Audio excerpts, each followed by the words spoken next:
So I'm sitting across the table from this legend cat.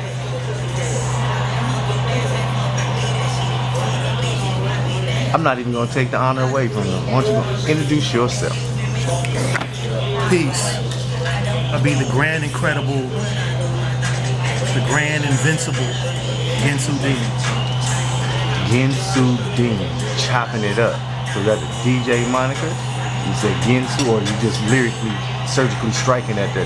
It's from a producer angle. It started with a good friend of mine, Verge, from the group Ill Relatives out of Baton Rouge. Peace to them. I had sent him a beat, and he knew the sample, and he was like, "Yo, man, you cut that shit up like the Gensu," and I was like, "Oh, that's it right there." Man, so it just became the thing that the way I sliced the record for the beat, and so just Gensu Dean, that's what it was. And for those of y'all who don't know what a Gensu knife is, it's the sharpest knife ever. Yeah, from the 80s they could cut cans. I mean, you can Google it, the commercial. Cut nails and then slice a tomato nice and fine. So Gensu. that's that means what he's super nice, super sharp. Okay. So talk to us about how you got into the industry and where you started, what you developed into. Well, I have always been in the hip hop. Started out as a breaker, and then just the natural progression was breaker to MC to MC and producing, and then just solely producing. And so yeah, I was all, like most black kids in a certain time period, I was always around music. My dad could sing. He had a group called the Doodads, peace be upon him. My mom would sing. I was always around music. Gospel, soul, funk, even country. My pops would play country, 80s pop. So when hip hop started to really blow, it was something that I resonated to because it was something of the times. And so I've been involved with it ever since. But professionally was probably in the late 90s when I did production for one of my best friends, incredible artist, Grammy Award winning producer David Banner. We used to do demos and stuff together. Him, Kamikaze, DJ Fingerprint, big up to the Jacktown. And that would have been like the probably the first professional nationwide release was with Banner back then. That's my man. Okay. So you handle him or you're DJing for him? You say that's your man. Yeah. You running his life, you running his show? We met because we were both producer MCs at the time. Okay. And so there was a mutual respect as far as creativity, what we were doing creatively with the music. Okay. And it ended up being he respected what I did so much that I did some early production. And then we went on, they got a deal with Tommy Boy, Penalty Tommy Boy. Right. And so, so I had production on that first album. And we just remained friends ever since. So, I gotta ask this, because since I'm not a producer, right? You hear millions and millions and millions of songs and sounds and combinations of sounds. Do you find that you have a hard time listening to music now just for the pure enjoyment? Yes, and I'll tell you why. It's at some point in the hip hop genre, it became lucrative to duplicate. Okay? Watch how the breakdown. It became lucrative to duplicate. So you have a young artist, I'm speaking hypothetics, you have a young artist, very talented, very progressive, very forward-thinking, but A&Rs aren't looking for that. They're looking for what is already popping. So this creative artist who actually has something new to bring to the table switches because A&Rs and labels that have the financial capital to get them out of their current situation and make them stars aren't looking for that. They're looking for whatever is already hot. And so you have this vicious cycle of up-and-coming artists, whether it's R&B, whether it's hip-hop, but in particular hip-hop, where they end up switching what they were about to bring to the table just so that they can quote unquote get on. And so once you heard the one record, you heard them all. So yeah, to answer your question, it's very difficult because the music is repetitive. And so, you know, you hear one record, I don't need to hear 92 more just like it. Okay. So basically, you know, music has become, hip hop has become adulterated. It's gotten raped. Oh yeah. And they canned it. They're trying to can the sound. Yes. The same way they can a sound effect for a movie. Exactly. You have, I mean, the cancer of, if I can word it that way, the cancer of repetitiveness and, I mean, we called it biting. It was that simple. If you come out sounding like this guy, then you're a biter. And biting was not acceptable because that was paramount in any genre of music, is being having your own identity, coming to the table. It's just like this. I gave this analogy to someone. I said the way music and hip hop in particular was, and in my humble opinion should be, it's like a potluck.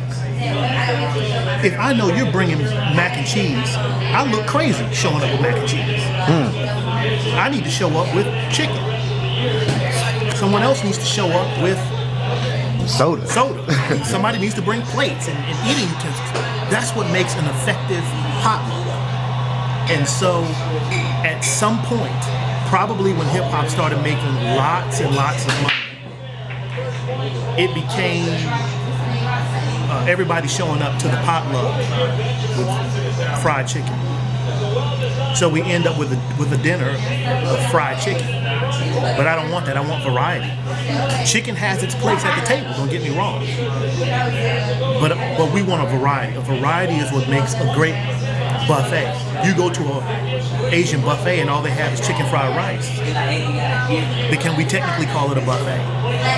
And so that's how I look at my particular genre, hip hop, is it's okay to have trap music and drill music. Like that stuff is dope because it has its place at the table. But it can't just be that kind of music. You need a Gang Starr record. You need a Pete Rock. You need an Outkast record. You need a Kendrick Lamar record. Because that's what makes it dope, is when there's a buffet of interpretations of hip hop for people to pick from. Right now, people can't pick because everything comes out sounds the same. There's got to be a diamond in the rough somewhere. Who's the next big L?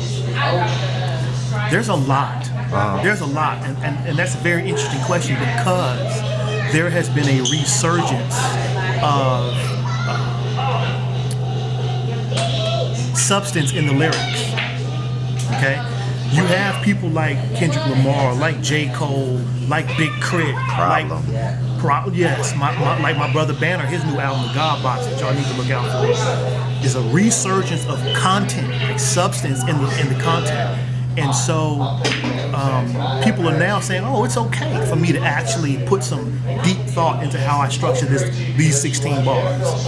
And so that's the beautiful thing of it, is that the pendulum is now swinging back in a direction where the music has substance. And if it has substance, it's going to stick with you like a good meal.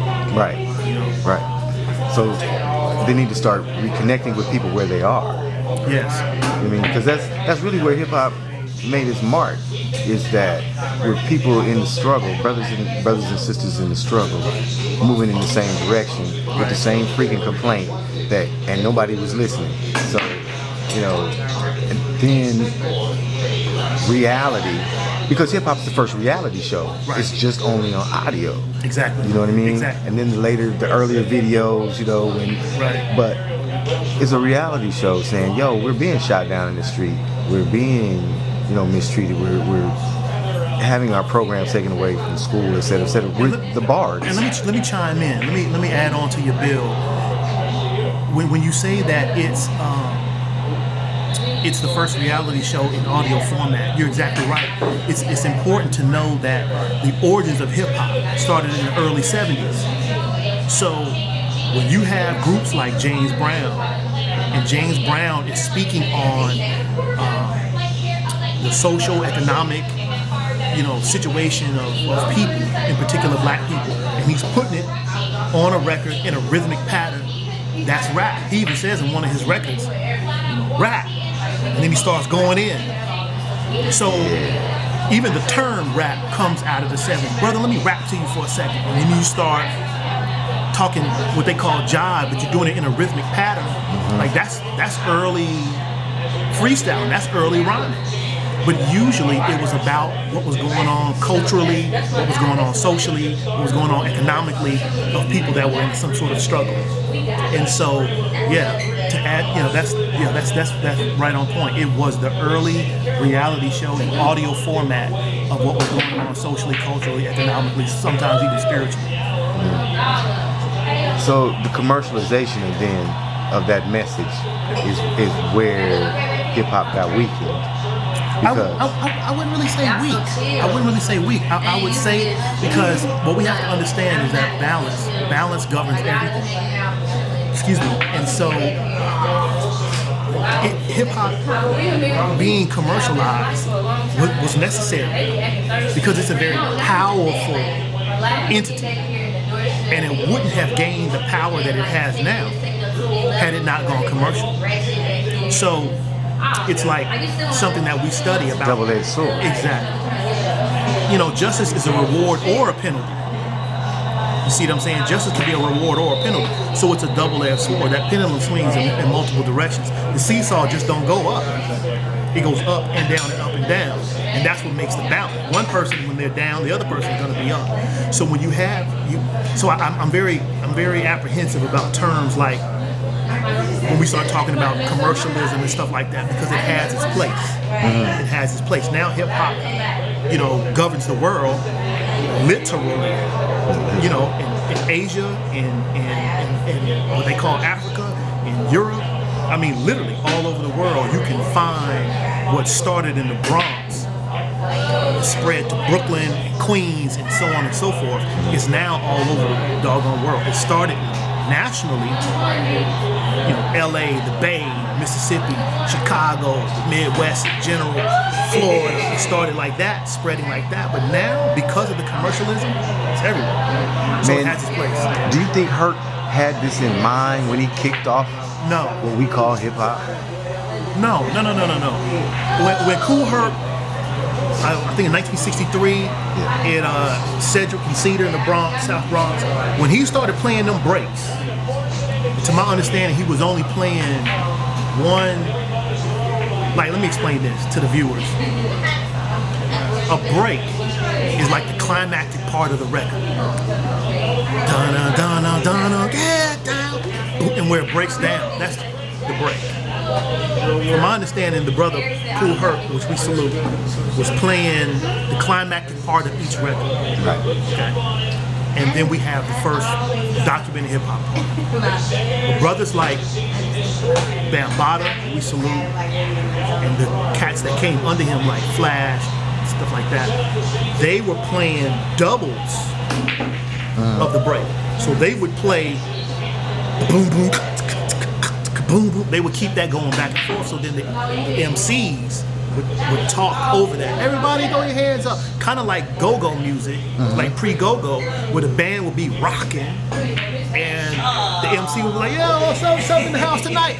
That's kind of how the early on in hip-hop, how it was going on. So, back to your question, no, I mean, we would have to ask the brother, but if I had to roll the dice, I don't think he literally was thinking, oh, I'm about to do this party is about to be jumping, and this is going to turn into a worldwide thing. Because if you really dissect it, what made hip-hop global was the MC. DJs were already touring.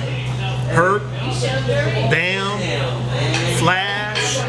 I mean, there were already DJs touring the world, but as far as what really made hip-hop global was the MC variable, or the MC pillar. MCing is one of the pillars of hip-hop. That's what really made it global, because you had a shiny entity in the forefront, and everybody wanted to be that. Run DMC we salute them. They played a intricate, probably one of the most key variables to making hip hop worldwide. And so we honor and we salute those brothers as well. But I don't think the brother had a clue. I think he probably was thinking, I'm about to rock this party. This is a hip hop party, because hip hoppers would just be kind of standing around, from my understanding. But when the breaks hit,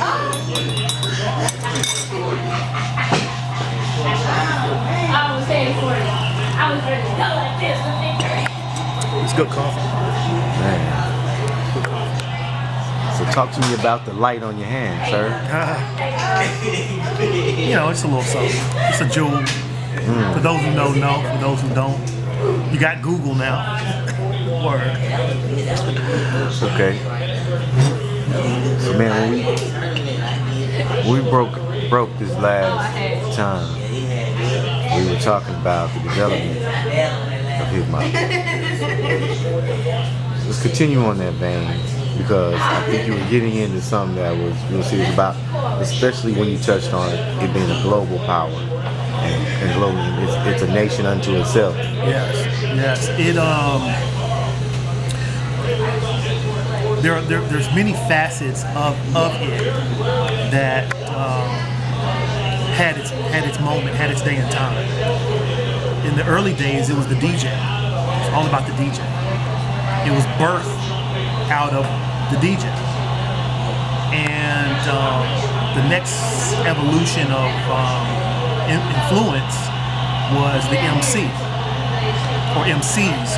Because back then you actually had a lot of groups. Funky 4 Plus One, Fantastic. MC Shan? Well, Shan was solo, but he eventually was in a crew, the Juice Crew. Right. And so, but you had the MCs. They were the next influential variable in the growth. And then you had this period where it was about the producers, where the producers were in the forefront. People like my man Pete Rock, Diamond D, Showbiz, DJ Premier, Large Professor, Timberland, Swiss Beats, like all of these giants, even Pharrell. Because to me, Pharrell is like one of the illest producers.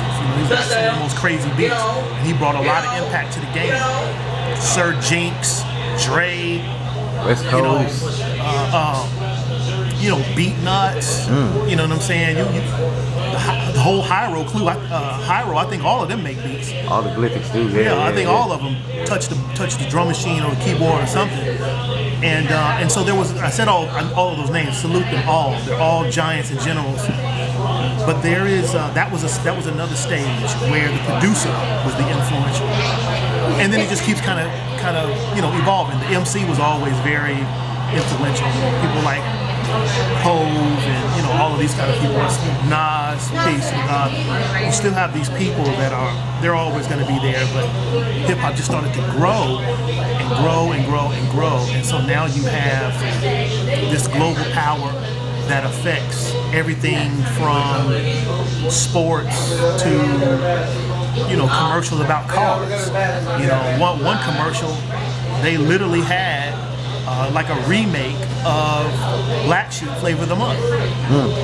Then you can get with this, you can get with that, and so it affects everything. I remember one day seeing a McDonald's commercial early on, and it had like a little hip hop beat or a purse or shoe, high heel shoe commercial, and they looping up breaks, substitutions or skull snaps.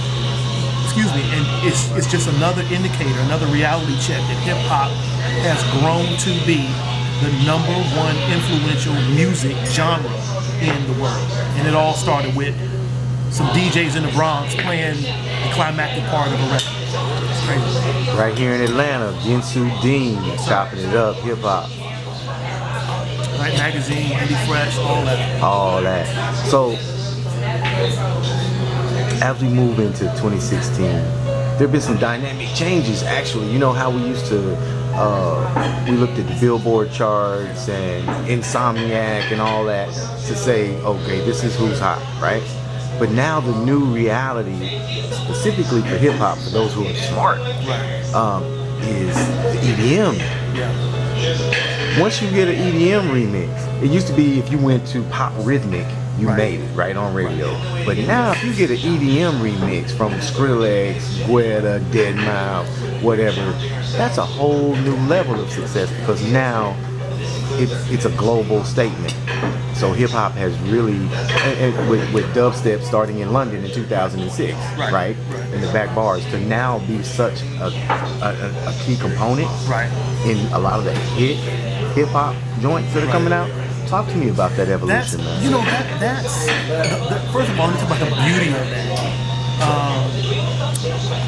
It all still stems from hip hop. All those genres, drum and bass, you know, all of that stuff, dubstep, all of that are splinters. They're just branches on the same tree. And so what they've done is now that some of those branches are very, very influential, it's their time. So now they're the benchmark. That's the new barometer, is if you have one of those types of remixes or work with one of those type of producers for your song or your artist or whatever, and you're recognized as you've reached a certain plateau. It was the same thing with when people like Madonna was working with people like my man Soul Messiah, you know, in Dallas, Austin. Everybody wanted that hip hop street kind of influence. You know, my man Diamond D was doing remixes and stuff and producing people. Pete Rock had production with some crazy pop artists, all the way up to even Kanye working with Paul McCartney. The Kanye Paul McCartney thing couldn't have never happened had hip hop not done what it done early on, and then these other artists and other genres wanted that type of feel to their B-side, or they wanted a remix. And so that's all that's happening now. It's the same thing. It's just the dubstep and these other forms of music has become the barometer of, you know, what you want to add to your record. I also look at it, you know, because record labels are starting to look at, oh, you have a remix. You got the EDM remix, it's a dubstep, it's a house. And so they're tracking all these marketable items. And, you know, I like JT Money, you know what I mean? But he's got an album out. And he's talking that slick talk that he always talks. But the dance remix of his new single, Make Your Money, is the hottest thing on the album to me. You know what I mean? So it's an important element, and there's some important changes. And not only does hip hop want to be a part of EDM, but EDM wants to be a part of hip hop. You know what I mean? It's really, you know, when you take the meat and leave the bone, when you preserve the best part for yourself, it really boils down to what's hot. And as an A&R or a music director, you want that thing that's popping either on the album or some sort of way you want your artist to be associated with. That it's the same thing. It's been going on for years, and so it's no different than in the early days. I'll take Premier. I'll take DJ Premier. We honor and salute him. Your album wasn't an album unless you had a DJ Premier track or a Large Professor remix. Wow. Or Pete Rock. I mean, my man Pete damn near ran the remix era. It's the same thing. You want that happening sound for your artist. If you're an A&R, if you're a music director, if you're a label, you want that happening sound, whether it's a dubstep remix or whatever. You want that associated with your artist because that's the happening thing. And so, conceptually, it's been going on for years. So, we're seeing all this development and being an active driving force in the industry for so many years. What's the best part about being Gensu Dean right now? You know, I would say the balance. And what I mean by that is I'm exposed to a lot of the things that's going on now in music, period. Okay? through Indie Fresh, through Hype Magazine, through just my comrades, through my family. I'm exposed to the things that are occurring today in music, the progressive things. But at the same time, I have here and here the tradition, not really elitist, but the traditional way of how it all unfolded. And so I can appreciate both sides of the pancake. A lot of people can't operate that way because either they weren't there or they haven't done the research to learn it. But I was there, and I learned it, and I practiced it. Present tense. I practice it when I produce, and so I think that's the best thing is I can have an appreciation. I'm putting it on a production level since I'm a producer.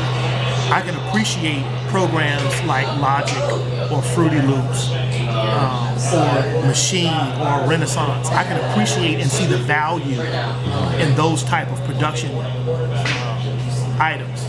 But at the same time, when you come to my crib, you come to my lab, I've got over 8,000 records.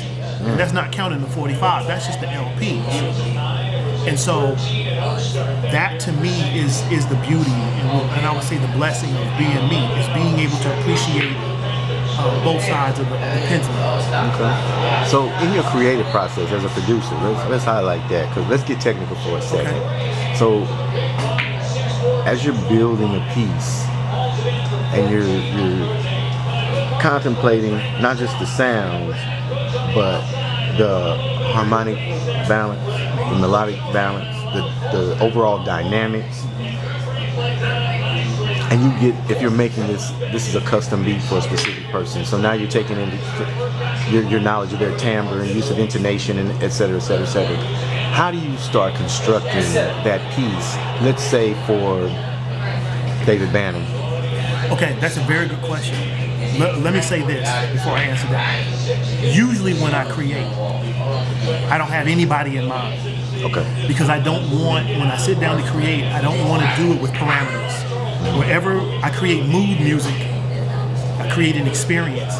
Because to me, that's what will stick with a person, is you create a mood. When I'm finished, then I go, ooh, I could hear this person on a track, or I could hear this person. But if someone reaches out to me or my management and say, hey, we want to get a Gensu track, then what first thing I'll do is go research the artist, and I'll find out what they have already done and where would I take them. Because again, remember, I'm coming from the smorgasbord philosophy. I don't want to come to the smorgasbord, or I don't want to come to the potluck with chicken when everybody else brought you chicken. I want to come with, maybe some smoked salmon, something you may not be accustomed to, something that's not too far left or right, but something that's going to stretch you mentally as an artist, something that's going to add flavor to your discography. So that's the first thing. I study the artist, see what they've already done, what kind of music have they done, what type of topics have they covered, and then I'll go, okay, this person needs something darker and grimy. They need some more my bills ain't getting paid type of beats. And so I'll come with the hard, cater it and take it in that direction. Or this person is a little too dark. They need some, some uplift music. And so I'll go there. But that's the first thing. Study the artist. You got to be a student of this game. And so I take that into focus and into consideration when I work with anybody. And I was going to ask you that question, so it was just natural. See, it's a great fit. It's a great conversation, man. I know that during your time in the industry, you've been interviewed by everybody, their cat, uncle, and dog in the media. Is there a question that we have neglected to ask you that perhaps you think is important that, maybe we've just missed it over the years? That's another good question. I don't really know, but here's something that I don't hear spoken about from the producers that are cut from the same cloth, high-end cloth as me. is the passing of the knowledge to the newer up-and-coming producers.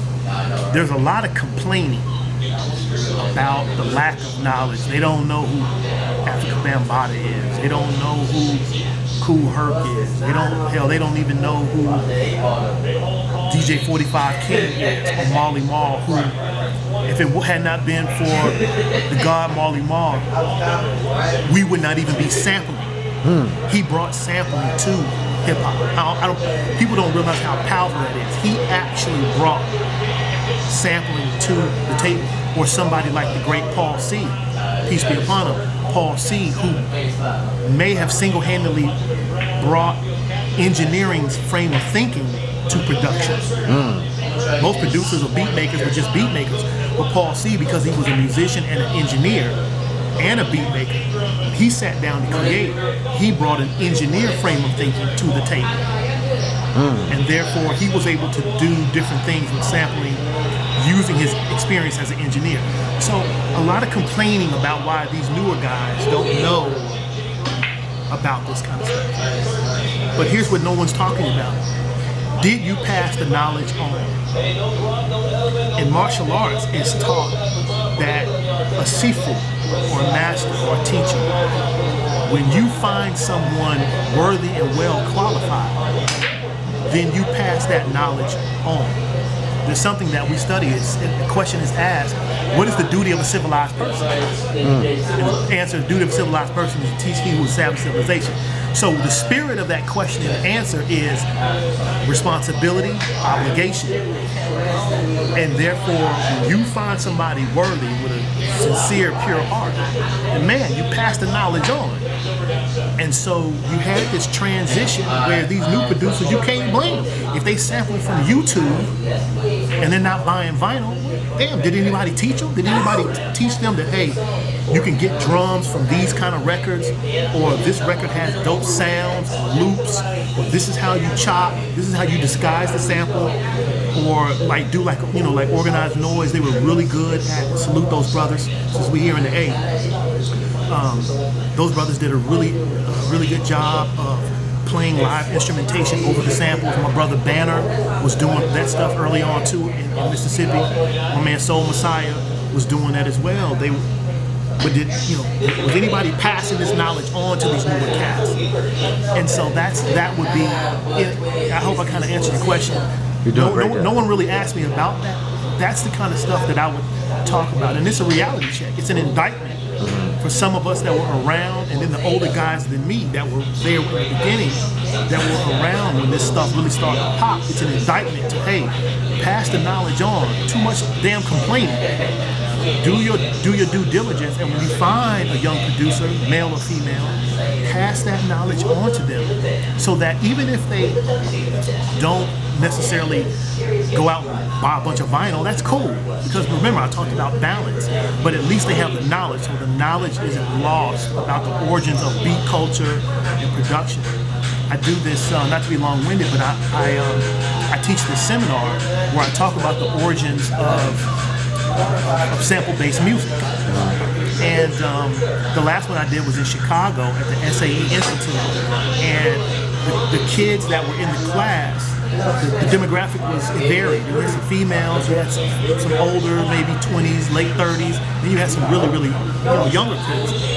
And I took the time in my seminar, this curriculum that I developed, to actually cover like how samplers changed the game for DJs and the importance of the DJ and how just the evolution of sample-based music, because it's important to pass the knowledge. And so that's what I don't hear people talk about. Damn. I like that. You know what I mean? The producer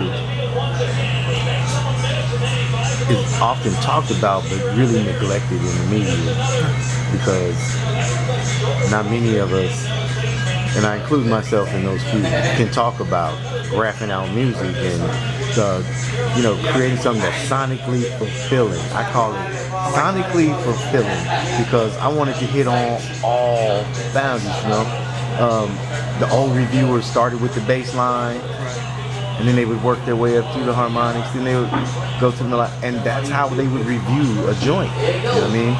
And that in journalism is a lost art too. But you know, the opportunity to break it down with a producer face to face. You know, I get these phoners, but you know, like I can take my time. We're 45 minutes into a great conversation. It's very educational. And, you know, how would we pick somebody out of the crowd and just teach them when their mentality at this time is, I don't want to work for nobody. Right. Hell, I don't want to work. Right. Those kind of people are non-factors to me. The people that want it, they're gonna come get it. You know. Who's coming? Who's coming? Who's coming to get it? How? There are tons. I mean, with the advancement of technology, it has enabled. But who are you checking out? We try to get the inside track. Come on now. I mean, there are a lot. Who am I listening for? Yeah, on the producer side, who are we gonna be? Who should we be amazed by? Who should we be looking for? Other than myself? Other than yourself? I'm just somebody that you bringing up. They're just producers, not producing MCs. I'm a little different. Okay. First of all, when I'm creating, I try not to listen to any producer. So I'm in the process of actually wrapping up 4 albums at one time. So currently, I'm not really listening to any. Okay. But when I do, I pull from the old. The old is what inspires me. Whether I'm pulling from Curtis Mayfield because he was an awesome producer, or James Brown, or whether I'm pulling from, I just listen to a lot of music. I'm a vintage dude. I'm a vintage vinyl person, as Pete says. But as far as like new producers, man, there are tons, and a lot of them are really good. You just have to pick a genre. Like if you want traditional underground, which I don't really like that term, but for the sake of identification, underground. There are tons that are, and they're really good. They made really good records. If you want like mainstream stuff, there are tons of producers out there right now that are doing really great work. Now, of course, you have a baseline of producers that are copying whoever's hot. They're copying Tim, or they're copying, whoever's the hot thing, they're all copying. But to answer your question, I don't know. I listen to a lot of stuff. I definitely, when I hear something, I definitely want to know who did the beat, because I'm a beat dude. I'm a producer, so that's the first thing I zero in on is who cooked that up.